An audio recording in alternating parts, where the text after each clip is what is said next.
Hello అండి. నేను మీ శిరీష బాలు. ఈరోజు చికెన్ బిర్యానీ ఏ విధంగా చేసుకోవాలో చూద్దాం. ముక్క సాఫ్ట్‌గా బిర్యానీ రైస్ విరిగిపోకుండా చాలా సింపుల్‌గా చిన్న చిన్న టిప్స్‌తోనే చేసుకోవచ్చండి. మీరు కూడా ఒకసారి ట్రై చేయండి. చికెన్‌ని పెద్ద పెద్ద పీసెస్ తీసుకొని నైఫ్‌తో 1, 2 ఘాట్లు పెట్టుకోండి ఒక్కొక్క పీస్‌కి.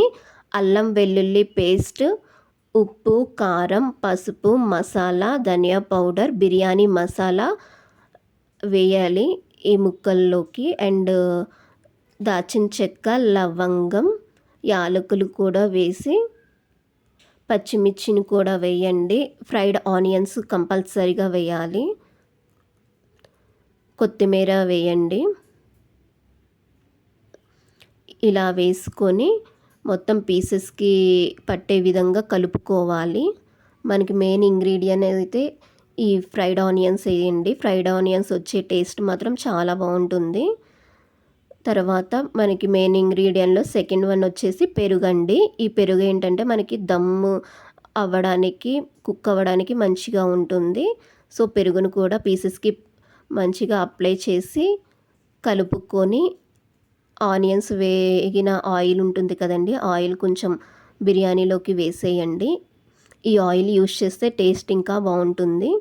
సో ఒక 45 మినిట్స్ వరకు దాన్ని కలపకుండా పక్కన పెట్టుకోండి. 45 మినిట్స్ తర్వాత నూనె పైకి వస్తుంది. ఇలా వచ్చిన తర్వాత మనం రైస్ ప్రిపేర్ చేసుకోవచ్చు. ఒక బౌల్లో వాటర్ పెట్టుకొని గీ వేయండి. బిర్యానీ మసాలాలు అన్నీ వేసి ఆకును కూడా వేయండి. అల్లం వెల్లుల్లి పేస్ట్, కొంచెం ఉప్పును వేసి వాటర్ బాయిల్డ్ అయ్యేంత వరకు ఉంచాలి. ఇలా బాయిల్డ్ అవుతున్నప్పుడు నానబెట్టుకున్న ఒక 20 మినిట్స్ వరకు నానబెట్టుకున్న రైస్ని బాస్మతి రైస్ని తీసుకొని కలబెట్టండి. ఇక్కడ చాలామంది మిస్టేక్ చేస్తారు. రైస్ 90% వరకు కుక్ అయ్యేంత వరకు ఉంటుంది. 90% కుక్ అయ్యాక మనకి దమ్లో మిగతాది కుక్ అవుతే మొత్తం రైస్ మొత్తం విరిగిపోతుంది. అలా కాకుండా 80% వరకు మాత్రమే కుక్ అయ్యేలా చూసుకొని ఆ రైస్లో కొంచెం వాటర్ చికెన్ మీద వేసి ఇలా కొంచెం రైస్ని ఒక్కొక్క లేయర్గా వేసుకోండి. మనకి ఇక్కడ పలుకుగానే ఉంది. 80% మాత్రమే నేను కుక్ చేశాను. ఒక లేయర్ వేసిన తర్వాత ఫ్రైడ్ ఆనియన్స్, కొత్తిమీర, కుంకుమ పువ్వు పాలను కూడా వేయండి. తర్వాత సెకండ్ లేయర్ని కూడా వేసుకోండి. సెకండ్ లేయర్ మొత్తం వేసుకున్న తర్వాత ఫైనల్గా ఇలా గీ అప్లై చేసుకొని ఫ్రైడ్ ఆనియన్స్, కొత్తిమీర, రిమైనింగ్ ఉన్న కుంకుమ పువ్వు పాలు కూడా వేసి ఒక మూత పెట్టుకోండి ఆవిరి బయటికి పోకుండా.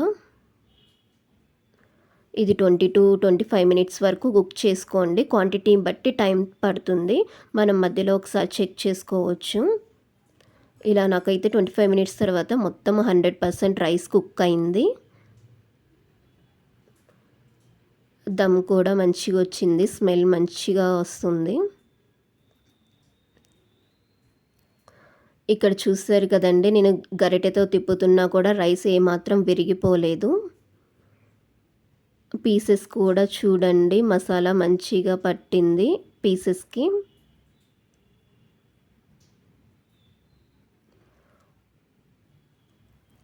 ఇంతేనండి. చిన్న చిన్న టిప్స్ పాటిస్తే చాలా టేస్టీగా chicken biryani ready. Thanks for watching. Like, share, subscribe.